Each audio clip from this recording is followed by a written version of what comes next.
which is orang-orang yang bilang pesugihan Gunung Kawi itu juga sotoy sih, yang katanya ada tumbal segala macam. Nggak ada. Itu apa namanya? Biasa aja. Enggak, aku soalnya Gunung Kawi tahu banget, aku orang Malang anjir. Itu makamnya Mbak Jugo, panglimanya Pangeran Diponegoro. Nah, terus kalau misalnya si yang orang-orang pesugihan pasar ini, mereka nyarinya tuh di mana sih? Oke, tempat cari pesugihannya ya. Oke. Nanti orang-orang pada cari, enggak apa, tak kasih tahu. Yang Allahumma barik lana, ya Allah berkahilah ana, berkahilah aku. Fima rozak tanah, dan mintalah aku rezeki, rozakkan rezeki. Wakina ada benar, dan jauhkan aku dari azab siksaan nar, api, ya kan. Nah,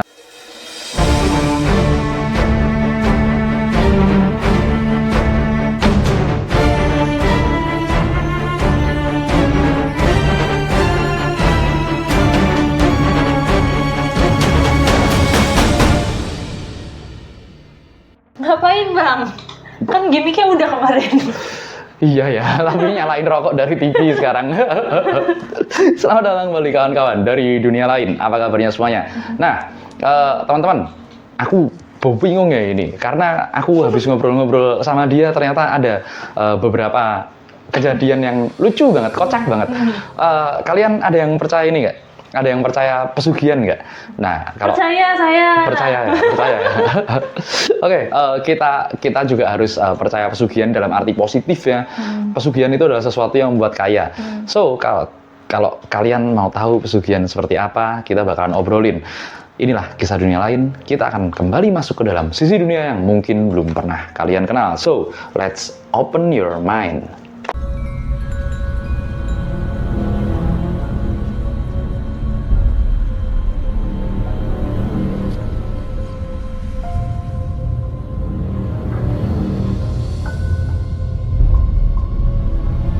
Gimana ceritanya? Jadi minggu kemarin tuh aku sempat ke pasar. Ini unik banget sih, ada orang awalnya tuh ribut-ribut. Sempet nguping lah ya namanya. Pasar apa ini? Pasar tradisional? Enggak, pasar modern. Oh, oke. Masa anak zaman sekarang Pak? Anjay. Bercanda. Iya. Yang kebetulan lagi ke pasar modern gitu. Bukan yang tradisional becek-becek ya, yang beneran udah rapi kayak gitu, cuman ada ribut-ribut nih. Terus aku dengar selentingan itu kayak ngomongin pesugihan gitu. Itu aku penasaran banget, kira-kira pesugihan apa yang dimaksud gitu. Apakah orang-orang yang di pasar itu pada berantem tentang pesugihan atau apa? Aku bingung, karena biasanya tuh aku sering dengernya di rumah makan. Ya kan, rumah makan katanya yang ada diludahin lah, ada yang diapain lah makanannya itu biar enak, biar laris. Tapi kalau di pasar, aku mau tanya kira-kira pesugihan di pasar tuh kayak gimana? Ya, ini loh, jadi yang rame itu pasti kan pesugihan di warung, pesugihan di rumah makan segala macam. Buat orang-orang yang paham benar-benar tentang hal-hal supranatural, kita geser ya tadi spiritual, ini supranatural, pasti tahu kalau di pasar itu jauh lebih sadis sebenarnya persaingan itunya, pesugihannya daripada yang di rumah makan dan segala macam. Tapi aku mau benerin persepsi atau perspektif kita dulu tentang pesugihan. Gini loh, pesugihan itu deskripsinya adalah sesuatu yang membuat kita kaya. Iklan pesugihan, iklan itu juga termasuk pesugihan. Terus kemudian promosi medsos segala macam itu juga merupakan pesugihan, karena itu meningkatkan penjualan, bukan cuma setan-setanan. Setan itu apa sih? Ya elah, nggak ada yang lihat juga setan. Nah, kalau aku lihat beberapa kali persaingan di pasar-pasar tradisional, bedak ini, kemudian ada piaraannya sendiri-sendiri, saling torak-tarik. Kan kita pernah ngerasa ya kalau di pasar jalan, kayak yang mau beli ke sini, enggak beli ke situ aja, enggak beli ke sini aja. Tarik-tarikan ya? Iya. Aduh, ngeri banget. Itu lagi tarik-tarikan energi itunya. Coba kalian mungkin ada yang pernah ngerasain hal yang sama. Itu pasti juga emang seperti itu. Lah, jadi memang fix kalau di pasar-pasar tradisional ya. At least beberapa pasar yang aku tahu, itu memang apalagi pasar induk. Banyak ya. Kalau yang modern ini bisa jadi juga ya? Ada juga beberapa pasar modern yang aku kenal memang ada seperti itu. Ya, jadi itulah yang namanya pasarnya rame. Ya memang ramenya bukan cuma rame karena manusia, rame karena persaingan energi gitu loh. Seru banget lagi. Itu seru banget itu. Nah, kalau misalnya di rumah makan kan biasanya yang kedengeran yang nggak tahu nih bener atau enggak, katanya ada diludahin makanannya atau apa. Kalau di pasar tuh kayak gimana sistemnya? Nah, ini pertanyaan yang bagus sekali. Nggak ada kan orang yang bisa jelasin kalau di pasar seperti apa. At least aku belum pernah dengar ada orang yang jelasin di YouTube ataupun di mana-mana ya. Nggak ada orang yang jelasin pesugihan di pasar seperti apa. Karena cerita-cerita yang beredar legendanya zaman dulu ya diludahin sama pocong, kemudian dikencingin sama anak kecil segala macem. Nih, first time on YouTube kayaknya kita deh. Ya, jadi gini. Orang-orang yang ada di pasar itu mereka akan mencari syarat ke orang yang bisa membantu. Siapa? Dukun. Anda. Ya, dukun. Dukun. Jadi makanya aku juga mau benerin istilah dukun ini ya. Harus dibenerin karena pergeseran maknanya udah terlalu jauh. Orang yang ahli dalam membantu sesuatu hal, maka nanti akan dikasih sebuah media atau sebuah petunjuk. Contoh petunjuknya yang paling aneh dulu lah ya. Sempak bekas simpen di laci. Ini aneh banget kan? Di kuah bakso. Iya kan? Dengar tuh. Ada video kita sempak di kuah bakso itu ada. Nah, ya anggaplah simpen sempak bekas di laci, ya kan? Kemudian ada juga yang sekedar seperti ini. Kamu datang ke tempat ini, nanti minta petunjuk sama Tuhan di tempat ini. Minta petunjuk sama Tuhan, bukan sama setan. Nah, nanti kalau orangnya benar-benar mintanya bagus, ya kan, akan dapat petunjuk. Akan dapat petunjuk dari Tuhan. Kalau mintanya ke setan ya, paling dapat dari setan, habis itu jadi tumbal lah. Jadi tumbal nafsunya sendiri, jadi tumbal setannya dia sendiri. Nah, setelah itu, media ini, pertama kita bahas yang media, kita katakan semak bekas itu tadi lah ya. Yang lain nggak ada. Nggak ada. Udah itu aja gampang. Nah, semak bekas ini kemudian akan mengundang energi-energi tertentu. Entah itu kalau dirajah, entah itu kalau kemudian diberikan energi atau diritualkan segala macam, kan? Itu akan masuk energi yang dimaksudkan untuk menarik pembeli. Dagangannya, contoh nih, dagangannya terlihat lebih segar dari tempat yang lain. Sama-sama ayamnya nih. Itu yang pertama. Yang kedua, menutup sebelah-sebelahnya. Supaya nanti nampak dagingnya atau sayurnya itu kelihatan lebih low kualitasnya daripada yang lain. Nih teman-teman, kalau kalian mau riset ya, kalian lihat gampangnya tomat aja lah ya, tomat di satu tempat kayaknya lebih seger daripada tempat yang lain. Kalian ambil satu-satu dari tempat itu, kalian bawa pulang ke rumah, cek ternyata di rumah gimana, sama aja apa enggak? Coba. Itu menarik sekali. Oh, aku coba deh. Ya, cobain aja nanti. Soalnya sering bolak-balik ke pasar kan? Iya kan? Nah, cobain aja nanti. Oke, Nah, berarti yang pesugihan di pasar ini benar ada pertama. benar ada. Kedua, sistemnya juga kayak gitu. Yang pertama bisa menutupi yang sebelahnya atau dagangan dia terlihat lebih fresh lah ya. Ya, ada lagi satu kan tadi. Gitu? Yang minta petunjuk dari Tuhan itu loh. Yang minta petunjuk dari Tuhan itu nanti auranya beda, aura tokonya beda. Which is orang-orang yang bilang pesugihan Gunung Kawi itu juga sotoy sih, yang katanya ada tumbal segala macam. Nggak ada. Itu Biasa aja. Enggak, aku soalnya Gunung Kawi tahu banget, aku orang Malang anjir.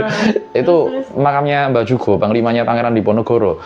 Nah, pesugihan Gunung Kawi itu nggak tumbal, nggak segala macam, nggak seperti itu. Sistemnya adalah nanti kita dapat Dewan Daru itu cerme itu, tapi jangan dimaknai secara harfiah lah ya. Dewan Daru, dewa itu makhluk istimewa. Daru itu adalah petunjuk dari dewa. Biasanya kalau di Gunung Kawi itu nama, kita diberikan nama tertentu untuk usaha kita. Contoh warung Sri Rezeki, contoh lah ya. Kalau kita pakai itu di pasar beda Sri Rezeki gitu. Insya Allah rame. Ya seperti itulah Tapi kira-kira. berarti nggak semuanya dapat si petunjuk itu kan Dewan dari itu? Ya enggak, enak aja. Tapi orang-orang itu salah dong, salah kaprah atau kayak gimana? Salah kaprah dan jelas-jelas salah ritual. Menarik banget tuh kita bahas. Tapi jadinya nge-spill ritual dong. Ya nggak apa. Cuman ini kembali lagi ke pemahaman pribadi ya. Kalaupun ada teman-teman di sana, seperti yang Putri yang ada di Gunung Kawi, itu tiap tahun nanggap wayang segala macam, dan warga-warga Gunung Kawi yang dengan industrinya sendiri, industri ziarah lah ya, industri ziarah itu bagus, itu pendapatan daerah yang bagus sekali. Tapi aku punya pandangan yang lain untuk urusan spiritualnya. Lah boleh nanti kita bahas seperti apa? Boleh nanti di next episode kali ya kita bahas. Boleh. Oke, lanjut lagi kan. Nah, oke, di pasar nih kan biasanya dagangan tuh sama ya. Tempe satu jejer, misalnya ayam satu jejer tuh ada beberapa penjual, bukan cuma satu-satu, apalagi sayurannya banyak. Nah, itu cara ngebedain yang pakai pesugihan sama yang enggak itu apa? Karena kan kita orang awam biasa. Kalau Anda kan mungkin bisa melihat kan. Ya, betul. Memang kalau buat orang awam ya kan, ya nggak ada bedanya. Sama aja palingan, sama semuanya sama. Cuman itu nggak dibedain pun nggak masalah kok sebenarnya. Udahlah, nggak usah punya rasa khawatir dan segala macam. Datang aja ke pasar. Mumpung ada duit 200 triliun diputerin ini loh.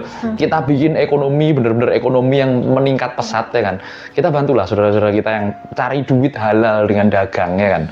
Ya itu nggak ada bedanya jadi sebenarnya. Nggak ada efeknya buat kita juga. Nggak ada efeknya buat kita juga. Cuman mereka cuman sekedar gini loh teman-teman.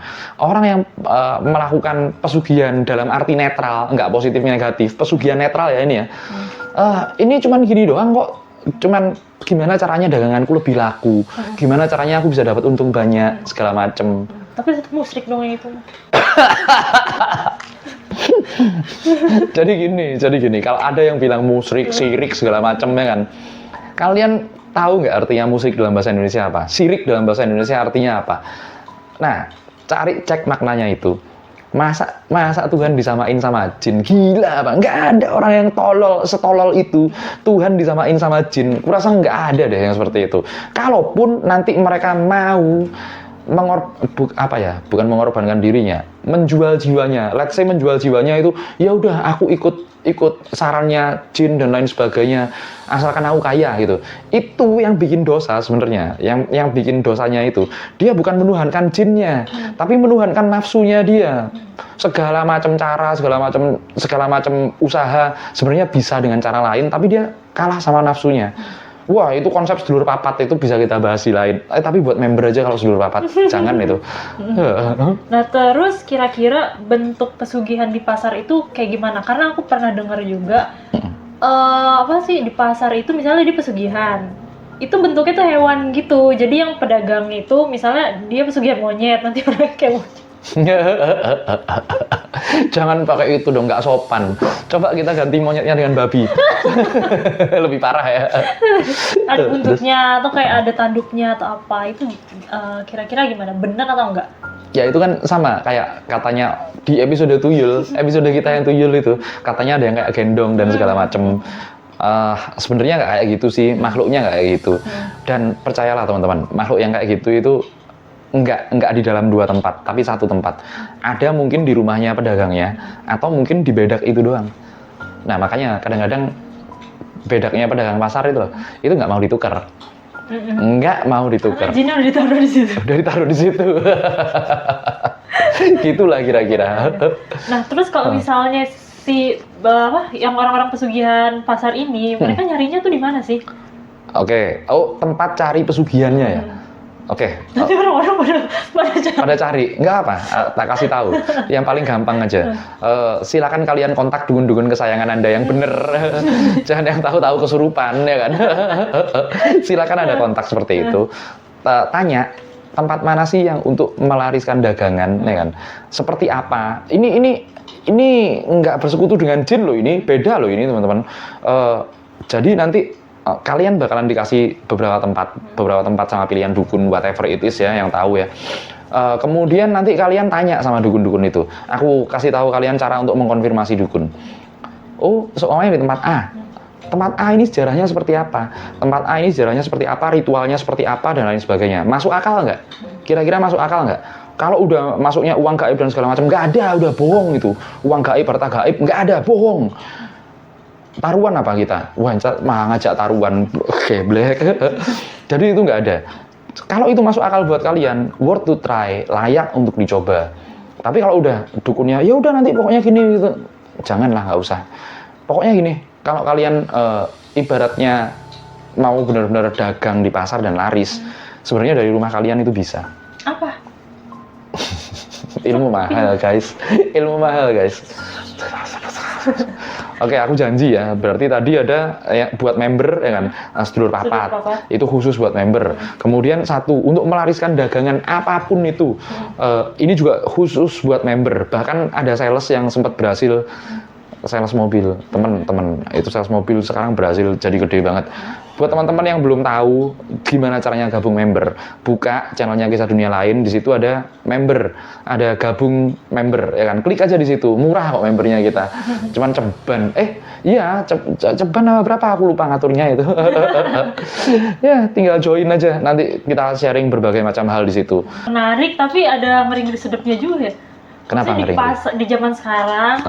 Mau di pasar modern, mau di pasar tradisional, ternyata ada yang pakai pesugihan. Tapi itu nggak ngaruh ke pembeli, bener-bener nggak ngaruh. Nggak ada pengaruhnya ke pembeli, nggak ada pengaruh negatifnya ke pembeli. Ya karena aku bingung juga sih, misalnya kayak entah di pasar, entah kita di tempat makan ya, kita kan nggak tahu nih awam ya kan, itu ada pesugihan atau enggak. Kalau misalnya ada efeknya, terus yang salah siapa? Yang salah siapa? Kan kita nggak tahu kan, misalnya aku makan bakso nih, ternyata itu diludahin tuh sama anak tuyul gitu kan. Terus ya, misalnya kalau itu ngefek. Dibilang ada efeknya. Kalau itu ngefek. Efeknya apa? Jadi bodoh. Iya, kalau makanan ngefek, kalau pesugihan warung segala macem itu ngefek jelas-jelas. Karena you are what you eat. Anda apalah yang Anda makan. Nah, itu ngaruh. Nah, kalau kita di pasar kan kita belanja bahan makanan juga. Bener, kita belanja bahan makanan diolah nggak? Diolah. Ya udah, beda.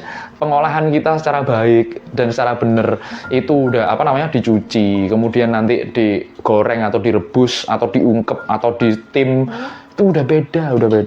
Jejak-jejak energinya itu beda. Itu Tuhan ngasih ilmu namanya sains, itu memang bener-bener bisa dipakai untuk ya hal seperti itulah. Gitu. Berarti pesugihan yang lebih berbahaya yang makanan langsung ya? Makanan. Kayak kita beli bakso misalnya atau apalah itu. Betul, itu yang lebih berbahaya. Dan ada satu tips, orang bilang kalau mau makan berdoa dulu, ya kan? Doa mau makan, Allahumma barik lana fima razaqtana wa qina adzabannar.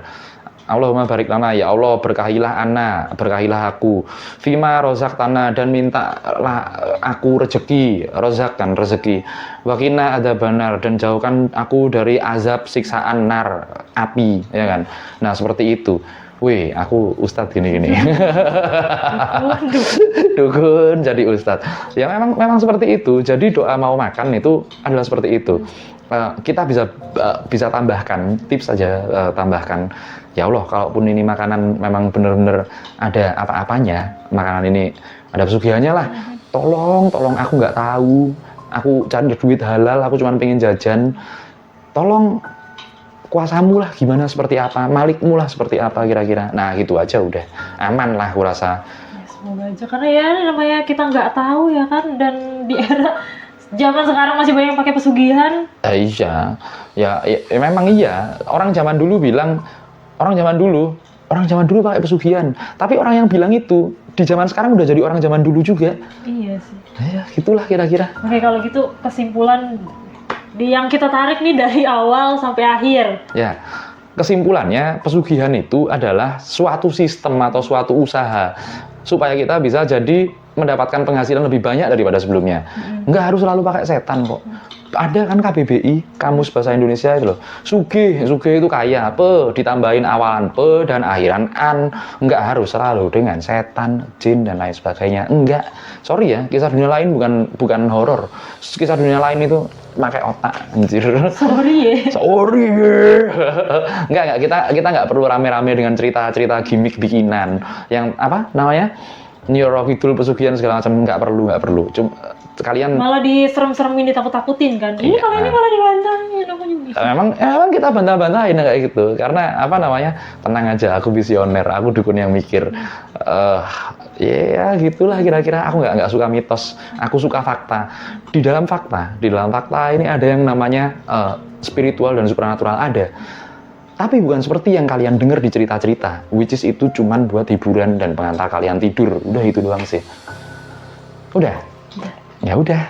Mungkin kalian punya pengalaman sama pesugihan atau kalian dukun pesugihan juga, coba tinggalkan komen di bawah. Share ritual apa yang bisa kalian lakukan. Kalian pernah ke pasar melihat buntut monyet atau pernah ngeliat curiga atau apa pesugihan? Ya, boleh tinggalkan di kolom komentar, ya kan? Sama aku mau minta satu lagi, apa kira-kira tema yang mau kita bahas untuk dunia supranaturalnya, spiritual dan budaya? Karena di regulernya satu-satunya channel spiritual sejarah budaya, supranatural sejarah budaya yang menghubungkan dengan politik cuman ada di Kisah Dunia Lain. Sampai jumpa lagi kawan-kawan dari dunia lain.